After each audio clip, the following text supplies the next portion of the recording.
प्यारे दोस्तों, हमने इससे पहले एक वीडियो बनाया था। उसमें हदीसों के बारे में आपको और हदीसों के संकलनकर्ताओं के बारे में आपको जानकारी दी थी। इसका हमने पार्ट 1 बनाया था। अब हम पार्ट 2 बनाने जा रहे हैं। इसमें कई पार्ट बनेंगे और जो पार्ट बनते जाएंगे आपके सामने जानकारियाँ आती जाएंगी। तो हम अपने वीडियो को आगे बढ़ाते हैं उसी क्रम में और उसी वीडियो को कंटिन्यू करते हैं जो पहले हमने बनाया था। हम इमाम बुखारी पे बात कर रहे थे और इमाम बुखारी की बात को ही आगे बढ़ाते हुए अब हम अपना वीडियो शुरू करते हैं। 826 ईस्वी में जब इमाम बुखारी साहब 16 साल के हुए तो उनकी माँ उन्हें अपने साथ हज पर ले गई। इमाम बुखारी ने अपनी माँ और अपने भाई अहमद के साथ हज किया और फिर अपनी माँ की अनुमति से वो मक्का में ही रह गई। वो मक्का में 2 साल रहे। तो मेरा सवाल ये है कि क्या 2 साल में कोई व्यक्ति इतनी सारी हदीसों का आकलन करके उसमें से कुछ हदीसों का चयन कर सकता था? 2 साल मक्का में रहने के बाद ये फिर मदीना चले गए थे और 4 साल ये मदीना में थे। तो यानी टोटल मिला के 6 साल ये मक्का और मदीना में रहे। 6 साल में इन्होंने हदीसों का अध्ययन किया और उसमें से फिर हदीसों में से उसका चयन किया, सही हदीसों का चयन किया। इन्होंने बसरा, कूफा और बगदाद की भी यात्राएं की। अब सवाल ये उठता है कि इन्होंने 6 लाख हदीसों में से सिर्फ 7,275 हदीसों का चयन किया, यानी 6 लाख हदीसों का संकलन किया और उसमें से 7,275 को इन्होंने सही माना। उसमें भी अलग अलग कैटेगरी है, उस पर हम बाद में आएंगे। उसमें कुछ हसन हैं, कुछ दईफ हैं जिनको जईफ भी बोलते हैं, कुछ मौजू हैं, उस पर हम बाद में आएंगे। इन सभी हदीसों का जिक्र इन्होंने अपनी सही बुखारी संकलन बुक में किया है। अब एक सवाल ये भी उठता है कि क्या इमाम बुखारी से पहले ये हदीसें किसी ने लिखी होंगी और क्या मुसलमान इन 6 लाख हदीसों को फॉलो करते थे? तो ये बड़ा सवाल है। और अगर फॉलो करते थे तो क्या ये सत्यता पे खरी उतरती थी या नहीं उतरती थी? और एक सवाल और भी उठता है कि क्या उस टाइम उज़्बेकिस्तान में अरबी भाषा चलती थी? मैंने जब रिसर्च की तो पाया कि वहाँ की जो मूल भाषा थी वो अरमिक थी। अब अरमिक और अरबिक में काफ़ी फ़र्क होता है। तो फिर इमाम बुखारी ने अरबी भाषा की हदीसों को कैसे समझा और उसमें से सही हदीसों का चयन कैसे किया? ये सबसे बड़ा सवाल है, क्योंकि अरबी के अंदर अगर आप जबर, जेर, पेश इधर से उधर कर देंगे तो उस भाषा में वाक्य का अर्थ ही बदल जाता है। उसके लिए आपको अरबी का जानकार या एक अरबी का विद्वान होना बहुत ज़रूरी है। अब उनके एक चमत्कार का जिक्र करते हैं यहाँ पे। उनके साथ एक चमत्कार और हुआ और ये हदीसों से संबंधित चमत्कार ही है।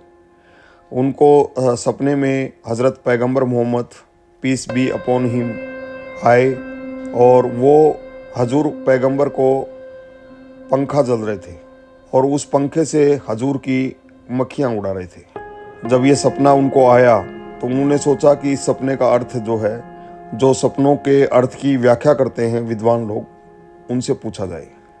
तो उन्होंने 1-2 लोगों से पूछा। उन्होंने इस सपने का ये अर्थ बताया कि आप झूठी हदीसों को ऐसे ही उड़ा दें जैसे आपने हजूर की मक्खियों को उड़ाया।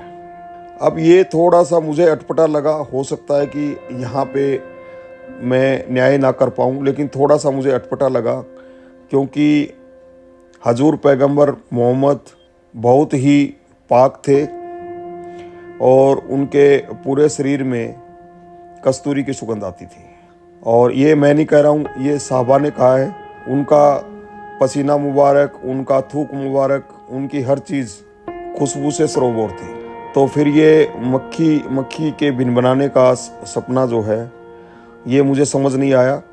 हो सकता है कि उन्होंने इसे मेटाफोरिकली लिया हो, लेकिन मुझे कुछ अच्छा नहीं लगा, क्योंकि हजूर पाक इतने साफ थे और इतने साहबा ने जैसा बताया, तो ये थोड़ा सा मुझे अच्छा नहीं लगा।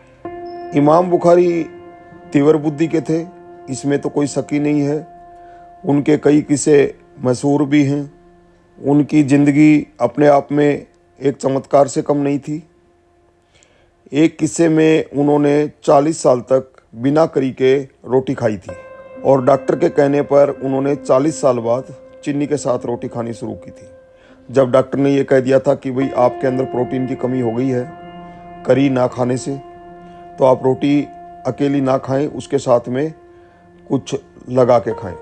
ये किस्सा कितना सच्चा है कितना झूठा है ये तो मुझे नहीं पता। और एक किस्से में तो उन्होंने 3 दिन तक पत्ते चबाए थे, यानी पत्ते चबाकर गुजारा किया था। और एक अन्य किस्से में उन्होंने अपने कपड़े भी बेच दिए थे, और फिर कुछ लोगों ने चंदा इकट्ठा करके उनको कपड़े दिए थे। उनके बारे में बहुत सी बातें हैं, पर यहाँ हम ज़्यादा बात नहीं करेंगे। बहुत सारे चमत्कार, एक बार उनको सांप ने 17 बार काट लिया था और वो हिले तक नहीं, ये भी एक किस्सा है। अब जितने मुंह उतनी बातें। तो अब उनकी जीवन की अंतिम यात्रा के बारे में थोड़ी सी बात कर लेते हैं। अपने जीवन के अंतिम दिनों में इमाम बुखारी बहुत से विवादों में गिर गए। विवादों ने उनका पीछा नहीं छोड़ा। उनका कहना था कि कुरान का मेरा पाठ रचा गया है। अब इसके ऊपर बहुत से जो इतिहासकार या बहुत से जो विद्वान थे इस्लाम के, उन्होंने इसके अलग अलग अर्थ लिए और इनका बहिष्कार करना शुरू कर दिया। कुछ ने ये समझा कि ये कह रहे हैं कि कुरान जो है वो मानव रचित है, और कुछ का ये मानना था कि कुरान तो अल्लाह का कलाम है, लेकिन जो ये कह रहे हैं कि पढ़ना जो है वो मानव रचित है, मतलब वो मानव का एक्शन है, मानव पढ़ रहा है उसको। अब इनका बहिष्कार जब होना शुरू हुआ तो इनको निसापुर में जो ये रहते थे वहाँ से इनको निकाल दिया गया, और ये निसापुर से वापस बुखारा आ गए। वापस बुखारा आने के बाद इनकी जो मुसीबतें हैं वो कम नहीं हुई, और इनके साथ साथ इनके कथन को समर्थन करने वाले भिन्न भिन्न 50 लोगों का भी बायकॉट किया गया है। इसमें मैं आपको बता दूं, प्रसिद्ध इस्लाम के विद्वान अबुल कासिम अल लालकाई ने इन सभी बायकॉट की लिस्ट जो है वो तैयार की थी, और इन सबको अविश्वासी करार दिया, यानी ये विश्वास करने लायक लोग नहीं है, क्योंकि ये लोग इस इमाम बुखारी के कथन के पक्ष में थे। बुखारा आने के बाद ये एक और विवाद में घिर गए। यहाँ बुखारा के जो गवर्नर थे खालिद बिन अहमद जेली, उन्होंने इनको कहा कि मेरे बच्चों को आप जो है शिक्षा दो, तो लेकिन मेरे बच्चों को आप अकेले में शिक्षा देंगे, मेरे बच्चे दूसरे बच्चों के साथ में नहीं बैठेंगे। जो इन्होंने इनकार कर दिया। इन्होंने कहा कि मैं शिक्षा दूंगा तो मैं सबको साथ में दूंगा, और मैं किसी को मना नहीं कर सकता अगर कोई मेरी हदीसों को सुनता है तो। इस बात से खफा होकर बुखारा के जो गवर्नर थे उन्होंने इनके ऊपर शांति भंग करने का आरोप लगा दिया, और इनको कहा कि तुम बुखारा छोड़ के चले जाओ, यहाँ पे तुम शांति भंग करने का काम कर रहे हो। यहाँ से फिर ये समरकंद के गांव खरतांग चले गए, जहाँ इनकी 62 साल की उम्र में 872 ईस्वी में मृत्यु हो गई। सारांश ये है कि कुछ शिया हजरात कहते हैं कि कुरान में 17,000 से ऊपर आयतें थी। तो क्या कुरान को भी हदीसों की तरह सही तरीके से संकलन करने के बाद में 6600 के करीब आयतों में पिरोया गया? ये सवाल है मेरा। 6 लाख हदीसों को 7,275 हदीसों में सिमटा देना, यानी कुल हदीसों का 1% बनता है। इसका मतलब पहले का 99% संकलन नकार दिया गया। और ये क्या गारंटी है कि जो इन्होंने 1% चयन किया उसमें से भी कौन सा कथन नकारने वाला है और कौन सा कथन मानने वाला है? ये फैसला आपको करना है, आपके हाथ में है। सोचिए, समझिए और चिंतन मनन कीजिए। अब हम यहाँ पर आपको अवगत कराना चाहेंगे कि जो ये हदीसों का संकलन हुआ वो किस कालखंड में हुआ। तो आप अगर इतिहास के पन्ने पलटेंगे, इतिहास में जाएंगे, तो इन सब हदीसों का संकलन अब्बासी खलीफेट में हुआ। अब्बासी खलीफेट में यानी 840 के आसपास से लेके 900 ईस्वी के बीच में 60 साल में हुआ है। सारी हदीसें इसी दौर में संकलित की गई अलग अलग व्यक्तियों के द्वारा और इसी दौर में पब्लिश की गई। इसे इस्लाम का सुनहरी दौर भी कहा जाता है। सुनहरी दौर इसलिए कहा जाता है कि इस कालखंड में इस्लाम की हदीसों और कुरान पे काफ़ी काम हुआ है। अब सुनहरी दौर कैसे है ये मुझे नहीं पता है। हाँ, खून खराबा भी इस काल में बहुत हुआ है, क्योंकि अब्बासी जो सल्तनत थी उसका दौर युद्धों में उलझा रहा और एक दिन भी उन्होंने चैन की सांस नहीं ली। उनके दुश्मन बहुत थे और वो लड़ते रहे हैं, खून बहता रहा है। इसमें जो खलीफा थे जिन्होंने ये हदीसों के संकलन का काम और कुरान को दोबारा लिखने का काम सरे अंजाम दिया, उसमें मेन खलीफा थे अल मामून।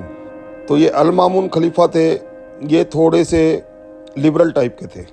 उन्होंने बगदाद के अंदर इस काफ़ी एक्टिविटी को होने में अहम भूमिका निभाई है।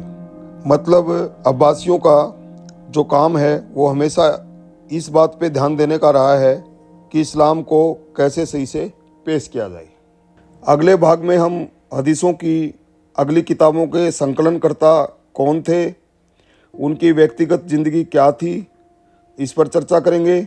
और हम अंत के भाग में हदीसों की वर्गीकरण यानी श्रेणियों पर भी चर्चा करेंगे। वीडियो को इत्मीनान से सुनने के लिए आप सबका धन्यवाद। चैनल को सब्सक्राइब ज़रूर कीजिए, क्योंकि हमें 1000 सब्सक्राइब होने तक इंतज़ार करना पड़ेगा। हम आप लोगों के बीच में लाइव आना चाहते हैं। और वीडियो को लाइक कीजिए, शेयर कीजिए, वीडियो के बारे में कमेंट ज़रूर करें, जिससे हमारी क्वालिटी का पता चलता रहे। आप सबका धन्यवाद।